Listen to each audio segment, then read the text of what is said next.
할렐루야. 하나님의 은혜가 거룩한 성일에 예배와 성찬에 참여한 우리 모두에게 주님의 평강으로 함께 하시기를 기원드립니다. 오늘 잠언 24장 13절에서 22절 말씀으로 지혜로운 의인의 삶이다라는 제목으로 함께 은혜를 나누고자 합니다. 오늘 본문 가운데 16절에 보면은 대저 의인은 7번 넘어질지라도 다시 일어나려니와 악인은 재앙으로 말미암아 엎드려지느니라라고 말했습니다. 악인은 재앙으로 인해서 엎드려질 수밖에 없습니다. 의인은 그러나 7번 넘어질지라도 다시 일어나게 하실 줄로 믿습니다. 옆 사람과 한번 인사할 때 힘을 내세요. 하나님이 함께 하십니다. 한번 인사하겠습니다. 힘을 내세요. 하나님이 함께 하십니다. 아멘. 여러분이 결코 넘어질 일이 있다 할지라도 여호와 하나님이 일으켜 세워주실 줄로 믿습니다. 의인이란 과연 누구를 말하는 것일까요? 여러분 가운데 혹시 나는 이만하면 의인이다 라고 생각하는 사람이 있습니까?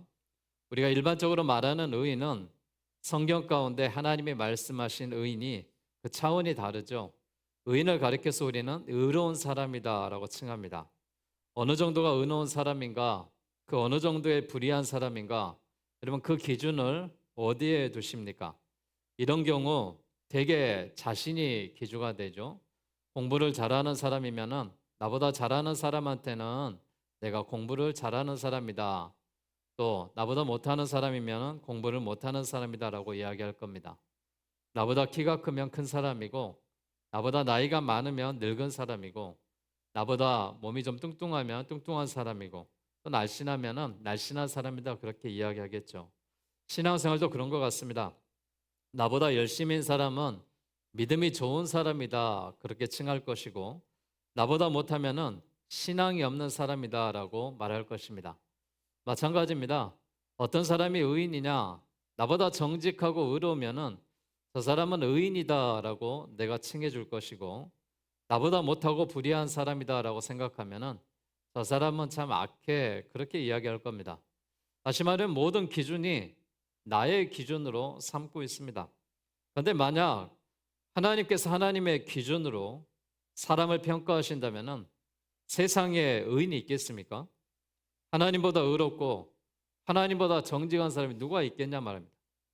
하나님의 기준으로 본다면 이 땅에 의인은 아무도 없을 것입니다. 그런데 하나님의 말씀은 의인을 그렇게 말하지 않았습니다. 로마서 3장 10절에 보니까 기록된 바 의인은 없나니 하나도 없으며 깨닫는 자도 없고 하나님을 찾는 자도 없고 다 치우쳐 한 가지로 무익하게 되고 선을 행하는 자도 없나니 하나도 없다라고 선언합니다. 그렇기 때문에 하나님이 말씀하시는 성경적인 의인은 착하고 정직하고 의로운 사람이 아닙니다. 성경에서 말하는 의인은 어떤 사람을 가리켜서 우리가 의인이다라고 그렇게 말씀을 합니까? 성경에서 말하는 의인은 이런 사람을 의인이다라고 말하죠. 죄가 있지만 하나님이 내가 너를 의롭다라고 칭해 주신 것입니다. 하나님의 칭이 의롭다고 부르심을 입은 사람이 의인입니다. 다시 말하면 믿음이 있는 사람이 의인이다라고 말하죠. 성경 로마서 3절에 보면은 아브라함이 하나님을 믿음에 그것이 그에게 의로 여겨진 바 되었다라고 말합니다. 우리가 죄인 되었지만은 죄인된 모습으로 하나님의 성전에 나오시고 또한 예수 그리스도의 십자가의 피로 우리가 죄 씻음을 받고 의롭다라고 칭해 주시면은 우리도 아브라함처럼 하나님을 믿음으로 의인이 될 수 있습니다. 하나님을 믿고 예수님을 믿는 사람이 의인인 줄로 믿습니다. 오늘 예배하는 사람이 하나님을 믿고 예수님을 믿기 때문에 이 성전에서 예배한 줄로 믿습니다. 여러분 가운데 예수님을 믿고 예수님을 따라가고 예수님을 조금씩 닮아가는 사람이 의인인 줄 믿습니다. 오늘 예배로 나온 여러분들이 지혜로운 의인들이 되시고 하나님이 기뻐하시는 이 의인의 삶으로 살아갈 수 있는 우리 모두의 삶의 행보가 되기를 주의 이름으로 기원합니다. 의인은 원수가 넘어질 때 즐거워하지 않는 자입니다. 오늘 17절 말씀을 보십시오. 네 원수가 넘어질 때에 즐거워하지 말며 그가 엎드러질 때에 마음에 기뻐하지 말라 이렇게 말했습니다. 왜 그렇습니까? 그 이유가 무엇입니까? 그 이하의 18절은 여호와께서 이것을 보시고 기뻐하지 아니하사 그의 진노를 그에게서 옮기실까 두려우니라. 하나님이 기뻐하지 않는다는 거예요. 하나님이 기뻐하지 않기 때문에 원수가 넘어질 때 우리는 즐거워하지 말아야 됩니다. 비록 원수가 넘어지더라도 즐거워하고 기뻐하면은 하나님은 그 진노를 여러분에게 묻겠다라고 말합니다. 여러분도 넘어지고 엎드려진다 그 말입니다. 다윗을 보십시오. 그는 하나님을 잘 섬기는 의인이었죠. 다윗의 원수가 누굽니까? 시편 3편 1절에 보니까 여호와여 나의 대적이 어찌 그리 많은지요 일어나 나를 치는 자가 많소이다 이렇게 고백했습니다. 근데 이 대적의 원수가 누구였냐? 자신의 아들 압살롬입니다. 자신의 아들이 대적이다라고 말할 때 아버지의 심정은 얼마나 아플까요? 아버지를 배반하고 아버지를 죽이고 왕의 자리를 차지하려 했던 압살롬이 원수였습니다. 그런데 다윗을 부하들에게 나를 위하여 소년 압살롬을 너그러이 대접하라라고 하였고 그 당부를 무시한 요압에 의해서 압살롬이 죽었을 때 다윗의 마음은 너무나도 아팠습니다. 내 아들 압살롬아, 내 아들 압살롬아, 내가 너를 대신하여 죽었더라면 이렇게 고백하며 내 아들 압살롬아라고 고백했습니다. 왜 압살롬은 원수도 자기 아들이니까 그렇겠죠. 근데 여러분 시편 18편에 보니까 나의 힘이 되신 여호와여 내가 주를 의지합니다라고 말했을 때 이 원수를 사울로 말하고 있습니다. 사울은 누굽니까? 다윗의 장인 아닙니까? 다윗을 미워하고 죽이려 했던 이 사울이 다윗의 원수였습니다. 그러나 다윗은 사울을 죽일 수 있는 기회가 2번이나 있었지만은 그는 죽이지 않습니다. 오히려 사울이 길보아 전투에서 전사하자 다윗은 이 소식을 듣고 옷을 찢으며 울었습니다. 물론 원수가 넘어지는 것은 하나님께서 심판하셨기 때문이겠죠. 그러므로 그것을 보고 기뻐하고 좋아하고 즐거워하는 것이 아니라 자신을 돌아볼 수 있는 기회가 되었습니다. 근데 여러분 다윗은 압살롬이 죽을 때도 사울이 죽을 때도 자신을 죽이려 하는 원수와 같은 그런 고통의 시간에도 그들을 저주하지 않았다라는 거예요. 그러면서 그들은 뭐라고 이야기합니까? 내 사랑하는 자들아 너희가 친히 원수를 갚지 말고 진노하심에 맡겨라 라고 말했습니다. 원수 갚는 것이 내게 있으니 내가 갚아주리라 라고 주님이 말씀하십니다. 여러분 우리가 이 땅에 살면서요 선한 일을 하고 살기도 바빠요. 좋은 일을 하기도 여러분 바쁜 시간이에요. 근데 여러분 내가 악한 자가 되고 심판하는 자가 되고 의로운 이름을 가지고 내가 세상을 정죄하며 나가면은 결국 내 자신이 피해를 입습니다.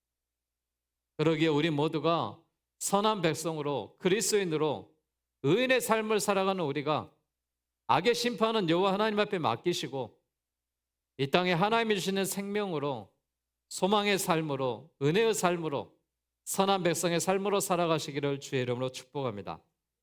전 여러분 한 사람 한 사람이 의인이 됐으면 좋겠습니다. 하나님이 칭해 주시는 의인 말입니다.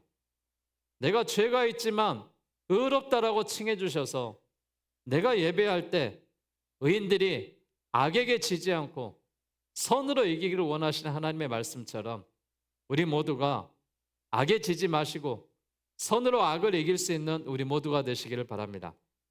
우리의 삶을 살아가면서 원수 같은 사람이 있다 할지라도 그 사람으로 인하여서 악을 악으로 갚지 마시고 악을 선으로 갚고 베푸시는 우리 모두가 되시기를 주의 이름으로 축복합니다.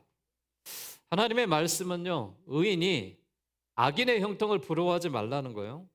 19절 말씀해 보니까 너는 행악자들로 말미암아 분을 품지 말며 악인의 형통함을 부러워하지 말라. 대저 행악자는 장래가 없겠고 악인의 등불은 꺼지리라 라고 말했습니다. 성도들은 악인이 넘어지고 잘못될 때 기뻐하고 즐거워해도 안 되지만은 또한 악인들이 잘 되는 것을 보고 시기하거나 부러워하지도 말라는 거예요. 왜 그렇습니까? 그 이유가 무엇입니까? 악인은 지금 잘 되는 것 같지만 장래가 없습니다. 악인의 들불은 결국 꺼지고 말 것이기 때문입니다. 지금 형통한 것 같아도 지금 잘 되고 지금 잘 사는 것 같아도 악인은 장래가 없습니다. 악인의 등불은 꺼지고 마는 것입니다. 우리가 기억해야 될 것이 무엇이겠습니까? 우리가 기억해야 될 것은 오늘 본문의 21절에 나와 있는 이 말씀처럼 내 아들아 여호와의 왕을 경외하고 반역자로 더불어 사귀지 말라라고 말했습니다. 시편 기자도 시편 1편에 복 있는 사람은 악인의 길을 따르지 아니하며 죄인의 길에 서지 아니하며 오만한 자의 자리에 앉지 아니한다라고 말했습니다. 그리고 오직 여호와의 율법을 즐거워하고 그 율법을 주야로 묵상하는 자다라고 말했습니다. 왜 그럴까요? 그 이유가 무엇이겠습니까?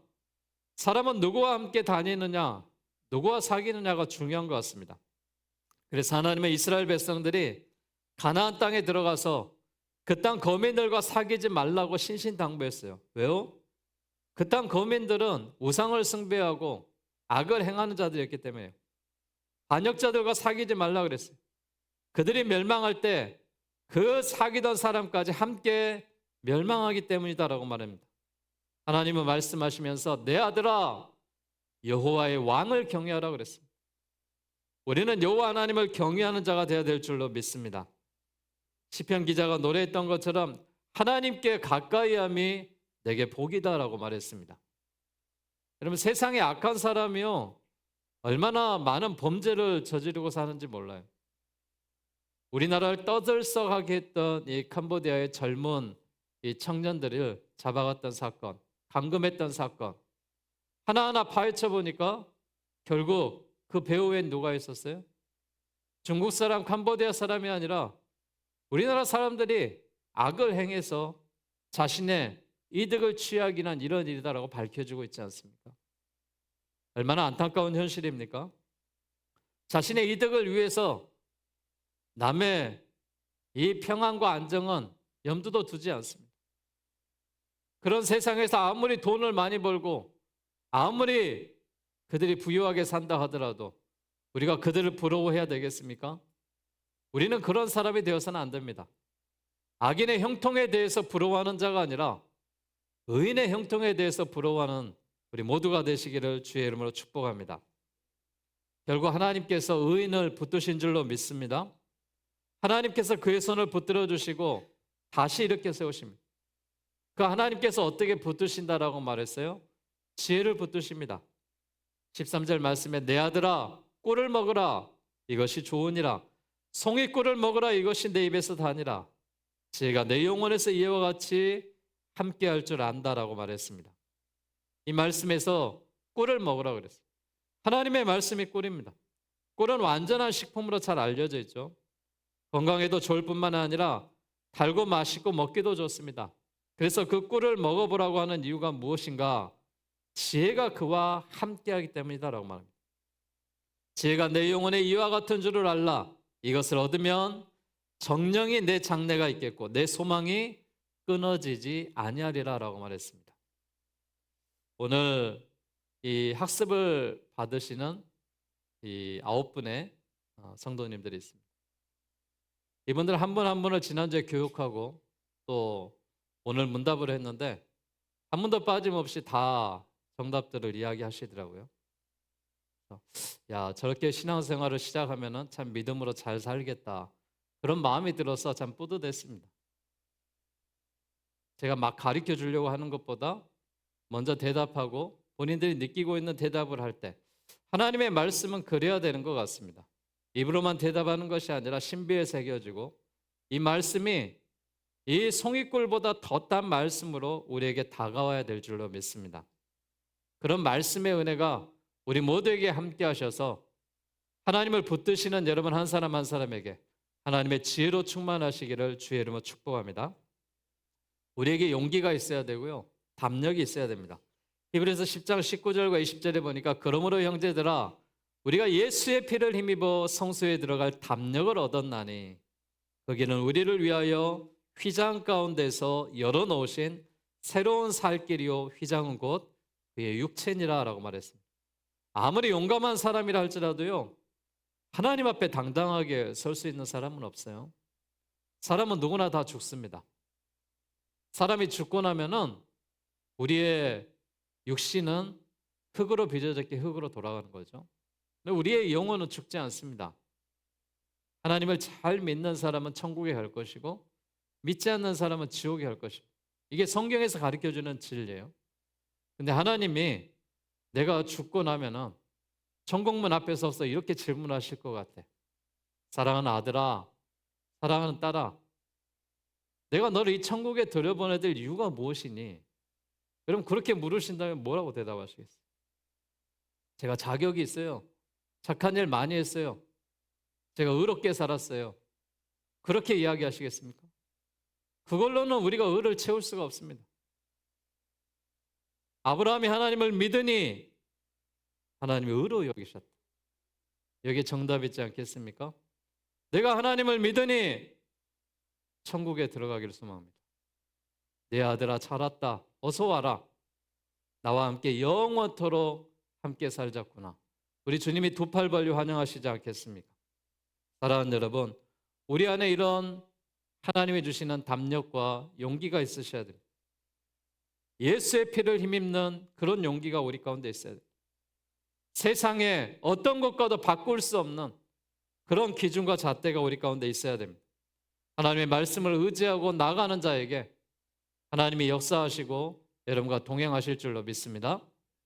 또 하나는 피할 길을 주신다라고 말했어요. 의인은 피할 길을 주신다는 거예요. 고린도서 10장 13절 말씀에 사람이 감당할 시험밖에 너희가 당할 것이 없나니 오직 하나님은 미쁘사 너희가 감당 못할 시험당함을 허락하지 아니하시겠다. 이 시험당할 즈음에 또한 피할 길을 내사 너희로 능히 감당하게 하겠다라고 말했습니다. 의인에게는 궁극적으로 구원이 있기 때문에 사실은 그 죽음에서도 소망이 있습니다. 죽음조차도 두려워하지 않습니다. 하나님의 사람들은 세상에서 여러 번 넘어질 수 있지만은 결코 실패로 끝나지 않습니다. 다시 일어서는 것을 우리가 볼 수가 있습니다. 올해 특히 환자들이 너무 많습니다. 얼마나 많은지요? 우리 교인들이 약 한 250명 정도 이렇게 저희가 다니고 또 이렇게 함께 신앙생활하고 동행하고 있는데 그 중에서 거의 5명이 1명꼴은 아픕니다. 오늘 여러분이 이 자리에 건강한 모습으로 와 계시다면 하나님이 나에게 은혜를 베푸신 줄로 믿습니다. 이 자리에 있는 거에 대해서 감사하십시오. 지금도 병원에 계시고요. 또 사경을 헤매시는 분도 있고요. 또 사고로 낙상하신 분도 있고요. 어려움을 겪고 있는 일이 너무나도 많습니다. 안타까운 그런 삶의 환경을 보면서 왜 하나님이 이렇게 많이 아파하게 하실까? 왜 이렇게 고통받는 사람이 많을까? 힘들어하는 사람이 왜 이렇게 많을까? 늘 생각합니다. 그럼에도 우리가 결론적으로 제가 와서 말씀을 드리고 기도해 드리는 것은 하나님이 피할 길을 주신다라고 말해요. 하나님이 그 때를 견디게 하실 것이라고 말합니다. 하나님이 치료해 주실 것이다라고 말합니다. 사람들이 보기에는 실패다라고 말할 수 있어요. 그러나 하나님 보시기에 실패가 아니라 하나님 보시기에는 다시 일어나는 놀라운 역사로 함께할 줄로 믿습니다. 주님이 말씀하셨던 것처럼 우리에게 기억하고 우리가 살아가야 되는 것은 대저 의인은 7번 넘어질지라도 다시 일어나게 하시겠다는, 우리가 어려움 가운데 있다 하더라도 피할 길을 열어주시겠다라고 말씀하십니다. 사랑하는 여러분, 오늘 주신 말씀처럼 의인을 붙드는 자에게는 하나님 지혜를 주시고 용기와 담력을 주시고 피할 길을 우리에게 허락해 주실 줄로 믿습니다. 이 말씀을 의지하고 세상 가운데 넘어지는 자가 아니라 일어서셔서 승리하는 자가 되시기를 주의 이름으로 축복합니다. 저는 오늘 지혜로운 의인의 삶에 대해서 여러분에게 말씀을 드리고 있습니다. 의인은요, 원수가 넘어질 때 기뻐하는 자들이 아니에요. 의인은요, 악인의 형통을 부러워하는 자가 아니라고요. 의인은 하나님을 잘 믿는 자입니다. 하나님을 의지하는 자가 의인인 줄로 믿습니다. 자기 의를 자랑한 분이 있습니까? 이만큼 정직하게 살면 됐지 내가 뭘 원한단 말이냐, 이렇게 생각한다면 나는 문제 있는 사람이에요. 다른 사람이 볼 때 정직하고 의로 보일지라도 하나님 앞에 내 자신은 늘 죄인입니다라는 마음의 겸손함을 가지셔야 돼요. 우리의 의는 예수 그리스도 안에 있습니다. 우리의 의는 믿음을 믿는 사람들을 의롭다라고 말하십니다. 그러기에 여러분이 진정으로 이 시대의 의인이 되기를 원한다면 하나님을 잘 믿고 의지하시기를 바랍니다. 우리의 의가 예수님 안에 있습니다. 예수 그리스도만을 믿고 예수님만을 따라가는 여러분이 되시기를 바랍니다. 비록 세상 가운데 원수가 넘어지고 어려울 당할지라도 즐거워하지 마십시오.